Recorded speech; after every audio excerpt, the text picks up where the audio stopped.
uma mensagem muito edificante sobre a Páscoa. Uma mensagem, irmãos, que nos leva a refletir sobre a missão do Consolador e por que, irmãos, haveria de ser necessário a vinda de um outro Consolador para que nós, povo apostólicos, pudéssemos comemorar, celebrar a Páscoa verdadeira. Para isso, prezados irmãos, nós temos que ter em primeira mão um conhecimento, uma meditação perfeita do que realmente compõe o corpo de Cristo. Nós temos que procurar, irmãos, entender a santidade de Jesus. Conforme, irmãos, eu sempre cito essa frase, irmãos? João 8,44. A única paternidade, irmãos, que Deus atribui ao inimigo de nossas almas está lá registrado: a mentira. E o oposto da mentira, irmãos, nós precisamos, irmãos, entender em primeira mão a santidade de Cristo para podermos entender o que é Consolador, que moral, que autoridade que esta igreja prega o nome de Santa Vó Rosa como Consolador, e porque isso dá certeza ao povo apostólico de que nós celebramos a verdadeira Páscoa. Precisamos sim, irmãos, entender a santidade de Jesus. O pai da mentira de um lado, irmãos, e do outro lado nós temos, irmãos, um espírito que traz consigo as características de santidade, de consolo, verdade, ensino, sabedoria, fortaleza, amor, moderação e, como diz o boletim, vida. São características. E ademais, irmãos, eternidade. São essas as características do Espírito Santo de Deus. E essa mentira, irmãos, esse pecado, ele é condenado, ele é sentenciado. E traz consigo uma sentença condenatória de morte. E nós, irmãos, somos pegos em meio a esse drama, então nós temos a questão do pecado para resolver. E Santo Isaías, irmãos, ele deixa registrado em seus livros a promessa da vinda daquele que pagaria a dívida do pecado, porque Deus, ele não tinha compromisso com o pecado, como de fato não tem. Irmãos, ele nos deu um aviso direto: não cometa, se cometer, certamente morrerá, será participante da condenação de morte. Nós tínhamos o direito à escolha. Deus, ele não tinha compromisso conosco, mas Deus, ele traça um plano. Ele envia profetas para restaurar a fé. Ele envia, irmãos, 42 gerações de profetas que antecederam a vinda do Messias para nos ensinar quem era Deus, forte Pai da eternidade, e implantar no nosso coração a fé verdadeira. Mas um detalhe curioso, irmãos, que não pode nos passar desapercebido, é a grandeza do próprio Cristo. No livro de Isaías, irmãos, ele narra a visão que ele tem do trono de Deus, dando a nós uma pequena amostra, irmãos, da grandeza da santidade de Jesus. Este corpo que nós celebramos, ele diz, irmãos, em sua visão, o ano em que morreu o rei Uzias, está registrado no livro de Isaías, capítulo 1, versículo 3, irmãos. No ano que morreu o rei Uzias, eu, Isaías, tive uma visão de um alto e sublime trono. E ele diz que o séquito, que a glória, que a luz daquele trono, ele preenchia todo o templo no qual se encontrava. E ele prossegue narrando: querubins e serafins estavam acima desse trono. E eles diziam uns para os outros, exclamando a grandeza da santidade daquele que estava no trono: Santo, Santo, Santo é o Senhor dos exércitos, e toda a terra está cheia da sua glória. Qual glória é essa, irmãos? A participação de cada um de nós em uma das características do Espírito Santo, que é a vida que nós temos.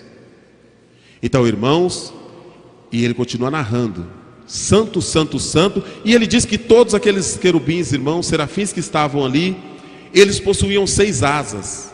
Com 2 asas voavam, com 2 cobriu o rosto e com 2 cobriu os pés. Por que cobriu o rosto, irmãos? Porque eles se julgavam indignos de olhar na face de quem estava no trono. E quem estava no trono? Era a Santíssima Trindade, Pai, Filho e Espírito Santo. Vamos entender, irmãos, a grandiosidade do Cristo que o Consolador nos ensinou a celebrar o seu corpo. Eles cobriam os rostos porque não se julgavam à altura de olhar diretamente na face da Santíssima Trindade. Irmãos, eles cobriam os pés com outras duas asas. Por quê, irmãos? Porque os nossos pés é a nossa ligação direta e imediata com esse mundo de pecado. Anos mais tarde, o próprio Deus, ao se manifestar a Moisés atrás da faxinela, da sarça ardente, irmãos, ele dá uma ordem: olha, tire as sandálias dos seus pés, porque o lugar que você pisa é santo. Tire as alparcas, que você vem por esse mundo andando contaminado de pecado, e pise descalço, porque os seus pés estão limpos. E eles cobriam os pés, demonstrando a grandeza daquela Santíssima Trindade que estava assentado no trono. Irmãos, quem estava nesse trono? Pai, Filho e Espírito Santo. Então, irmãos, parte dessa Santíssima Trindade, parte daqueles que estavam nesse trono se desprende e vem nos trazer a salvação, Jesus.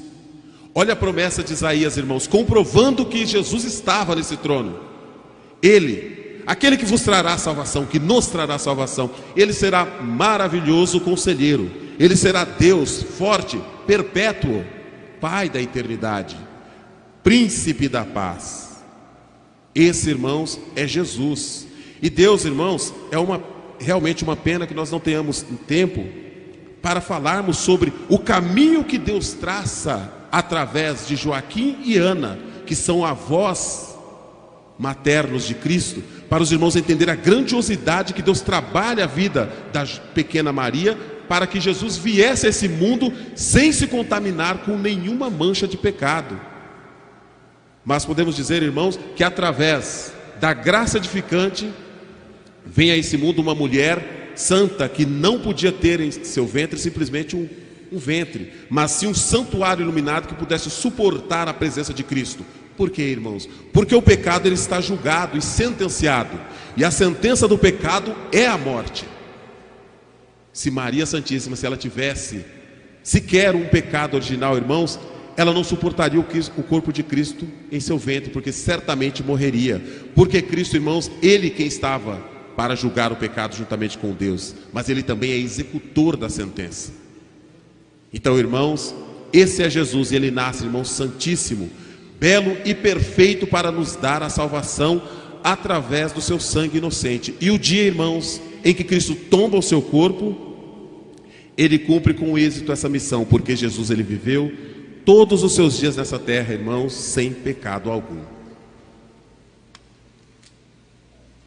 Mas agora, irmãos, nós precisamos entender essa grandeza espiritual que nós não sabíamos até alguns anos atrás. Nós não sabíamos, como de fato a humanidade não sabe. Pregam, né, irmãos, um Jesus fictício, que autoriza tudo, que permite tudo, e diz que a salvação nos é dada através da graça. A salvação, ora, ela era nos dada através da graça antes da vinda do sangue que estaria na presença de Deus como crédito. Então, irmãos, nós temos um envolvimento doutrinário muito grande para aprendermos. E Cristo, irmãos, ele sabendo a grandeza do evangelho do reino dos céus, que não era simplesmente uma palavra, mas sim era a sua própria vida, confirmado pelo profeta São João Batista, que diz, que se refere a Cristo de que maneira? E o verbo se fez carne e habitou entre nós. Irmãos, o que é verbo? Verbo é uma ação. Verbo, irmãos, de Deus, a ação de Deus nesta terra para nos ensinar como deveríamos estar na presença do corpo de Cristo para nos alimentar dele. Verbo, irmãos, que nos ensina como devemos estar, como devemos nos preparar para habitarmos no reino dos céus. E Cristo, irmãos, ele sabe a grandeza desse ministério. Então, irmãos, ele elege 12 homens. 12 homens, irmãos, que tinham uma coisa em comum. Para ser o que, irmãos? Para serem suas fiéis testemunhas do poder de Jesus, do poder de Cristo, da vida de Cristo, do nascimento, da morte, da grandeza que envolve a santidade de Cristo. Então ele elege 12 irmãos que seriam os portadores, os herdeiros da sucessão apostólica, dos dons do apostolado, que estava com Cristo, e ele tinha poder e autoridade para dar através da sucessão apostólica. Então ele elege 12 homens que eram, irmãos, testemunhas oculares da vida, ou do nascimento, ou da morte, ou da ressurreição de Jesus. Todos eles, que eram eles, irmãos, Tiago, filho de Alfeu, Tiago, filho de Zebedeu, Felipe, Tomé, São João, São Pedro, Barnabé, inclusive o próprio Judas. Todos eles conheciam eu abro um parênteses para esclarecer aos irmãos, para que não haja dúvida, que existe, irmãos, um apóstolo comprovado, que é o apóstolo São Paulo, que não conheceu Jesus. Porém, quem veio chamá-lo ao apostolado e deu pessoalmente a ele a sucessão apostólica, os dons do apostolado, para que ele fosse um apóstolo, foi o próprio Jesus na estrada a caminho de Damasco. Todos os irmãos sabem disso. Mas, irmãos, acontece algo com esses 12 apóstolos que deixa o povo em desespero. Inclusive o último deles fica nervoso, fica agitado, que é o apóstolo São João. Por quê, irmãos? Porque ele é o último. E quando esse apóstolo, irmãos, quando ele perder a sua vida, quem pregaria esse evangelho à altura do que ele merece, à altura do que ele realmente é, à altura do que seria necessário para podermos nos alimentar do seu corpo e garantir, irmãos, que estávamos comendo um corpo santificado e realmente celebrando Jesus? Irmãos, São João, em uma de suas visões do trono de Deus, em Apocalipse capítulo 5, versículo 1, ele diz o seguinte: eu vi na mão direita daquele que estava sentado ao trono um livro escrito por dentro e por fora, de todo selado, com 7 selos.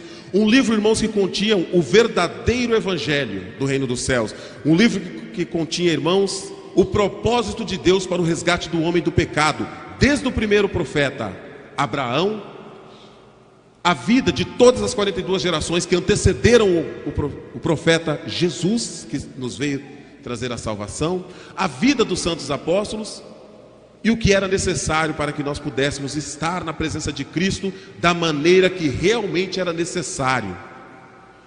E ele, irmãos, viu também um anjo que proclamava em grande voz, perguntando: quem é digno de abrir esse livro?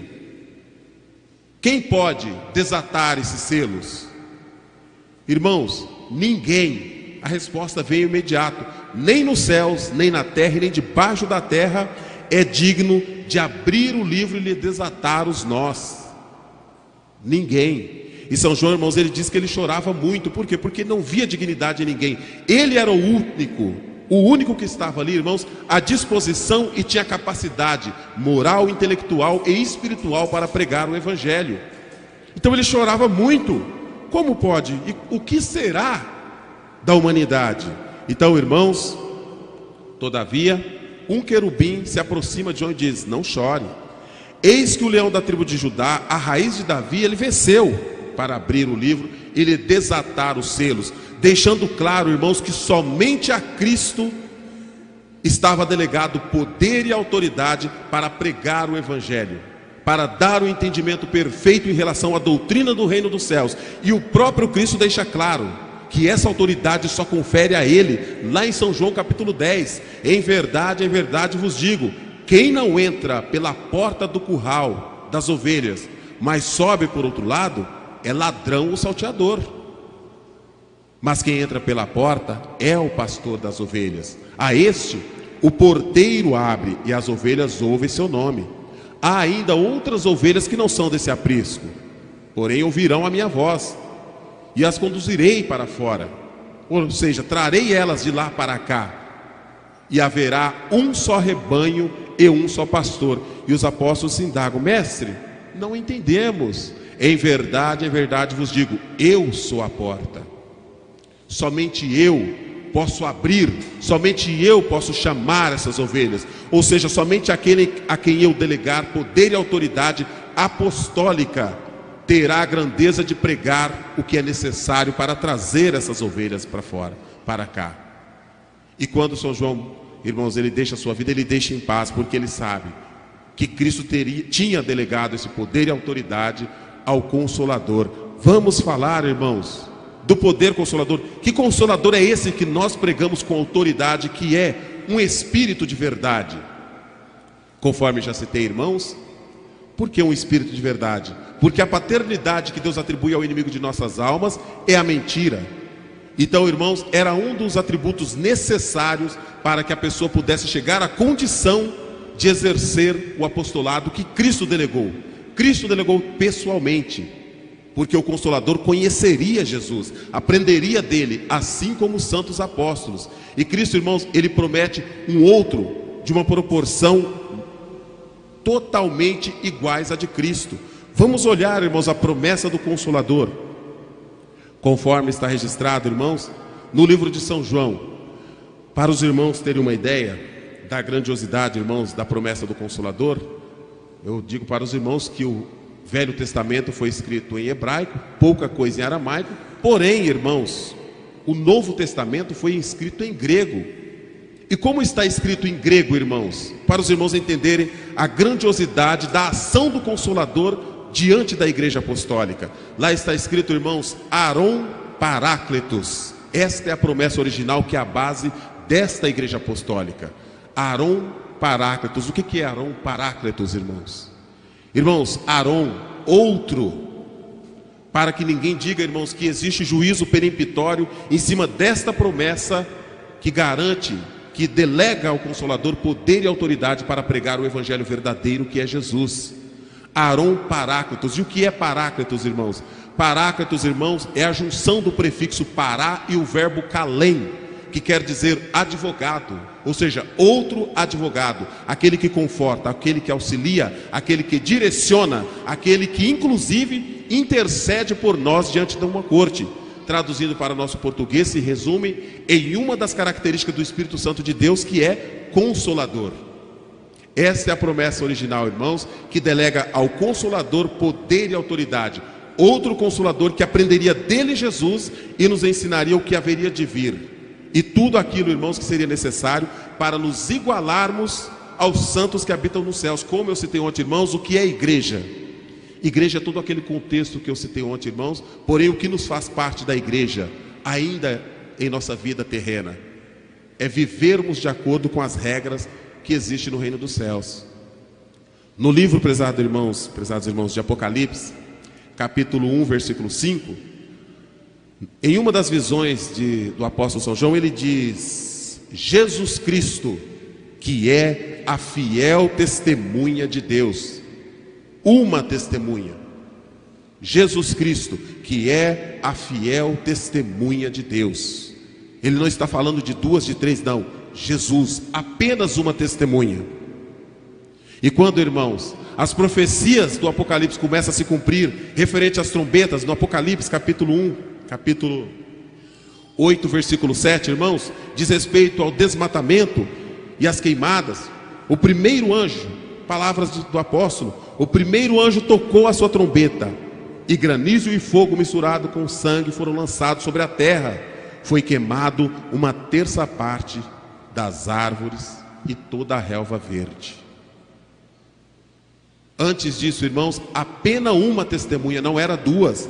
E ele prossegue, irmãos, narrando o soar da segunda trombeta, trazendo também morte através de vulcões e tsunamis, como nós presenciamos já diversas vezes. A terceira, a quarta, a quinta, irmãos, que é horrendo até mesmo narrar a tristeza, a podridão que existe, irmãos, por trás dessa quinta trombeta, onde um poder maligno, irmãos, terá autoridade, como de fato nós presenciamos, para ter um exercício espiritual com homens vivos, fazendo com que homens, irmãos, causem tantas, não vou nem citar o nome, era até um nome meio inculto, irmãos, um nome feio, causando tanta desordem na vida da humanidade, trazendo morte, trazendo a mensagem do reino das trevas. Uma sexta trombeta, irmãos, que anuncia guerras capazes de destruir a humanidade, de proporções, irmãos, sem precedentes. E agora, irmãos, ele poderia ter narrado a sétima trombeta, que diz respeito à segunda vinda de Jesus, que para nós, irmãos, é o Consolador, é a vinda do Consolador, é o cumprimento dessa promessa. Porém, antes de narrar essa sétima trombeta soada por um anjo anunciando a segunda vinda de Jesus, irmãos, ele para. E lá no capítulo 10, irmãos, ele diz: as duas testemunhas do poder de Deus, e darei poder, Apocalipse capítulo 11, versículo 3, e darei poder às minhas duas testemunhas. Essas são as duas oliveiras, os dois cartiçais que estão diante de Deus na terra, testemunhas oculares do poder, da glória, do verbo, que é a ação de Deus lá no reino dos céus. e tem a condição de trazer até nós. Porque todas essas 7 trombetas que tocam, irmãos, assolando, destruindo, castigando a humanidade, ela não tem poder sobre o apostólico. Por quê, irmãos? Porque o anjo que toca, que anuncia o início dessas desordens na terra, irmãos, é o mesmo anjo incumbido de proteger aquele que entende a perfeição do corpo de Cristo, aquele que entende, irmãos, o valor da doutrina apostólica. Essa, irmãos, é a autoridade delegada ao Consolador para nos guiar em toda a verdade. Que verdade é essa, irmãos? Que nós devemos buscar as características, devemos e precisamos buscar as personalidades do próprio Espírito Santo de Deus, que Jesus veio a essa terra viver, que o Consolador, irmãos, viveu nessa terra e nos deu uma condição de olharmos para ela e dizer: realmente é Espírito de verdade. Essa, irmãos, é a nossa Santa Vó Rosa, o Espírito Consolador da promessa de Jesus, que está nos ensinando, irmãos, coisas profundas. É triste, irmãos, é triste quando nós falamos coisas profundas, mistérios do reino dos céus, que o povo apostólico conhece. Aí alguns apostólicos, irmãos, olham com o olhar 44 para a gente. Como assim? É triste. É triste, irmãos, porque sabe por que é triste, irmãos? Porque não existe na história, não existe nas Escrituras argumentos contra essa fé. Eu tive um prazer, irmãos, de viver uma situação com uma pessoa, que essa pessoa, uma vez eu peguei ele com um problema, uma pessoa de sua igreja com um problema, ele veio me questionar, me perguntar como que ele podia resolver aquilo. Eu falei: pede para Maria Santíssima.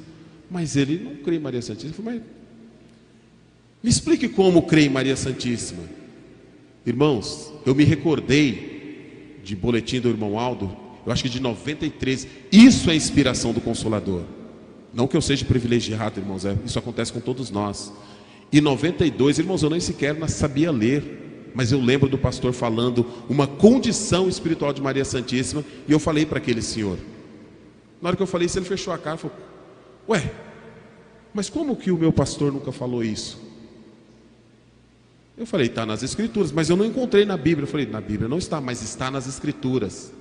Ele pesquisou, irmão, ele conheceu, resultado, ele era pertencente a uma igreja de mais de 250 pessoas. A igreja fechou e agora diz que abriu uma igreja que crê em Maria Santíssima. Aí vive, perguntando onde é que estão as nossas reuniões para assistirem. Mas negam, irmãos, virem aqui conhecer. Por quê? Porque aqui tem um Cristo verdadeiro. É um Cristo, irmãos, à altura do próprio Espírito Santo de Deus, que prega, que ensina, que exige santidade, que exige respeito, que existe amor, moderação. Exige, irmãos, que sejamos como uma família, uma igreja verdadeira. E isso para a humanidade, irmãos, é difícil. E nós, infelizmente, nos deparamos com o apostólico, que quando você fala uma situação, olha, como assim? Quantos apostólicos eu conheci, a senhora conheceu, que virou as costas para esta igreja, irmãos, porque por mais de 20, 30 ou 40 anos frequentando aqui esse ambiente, nunca ouviu uma pregação apostólica. Nunca viu, nunca ouviu. E eu falo isso, irmãos, sem medo de errar. Sem medo de errar. Porque, irmãos, nós não viajamos 400, 500 quilômetros para falar alguma coisa na nossa cabeça. Nós viajamos para falar, irmãos, o que o primaz irmão Aldo ensinou, que veio do Consolador, a Santa Vó Rosa. E todos nós, irmãos, temos a obrigação de vivermos esses ensinamentos que o nosso Jesus nos deixou. Prosseguindo, irmãos.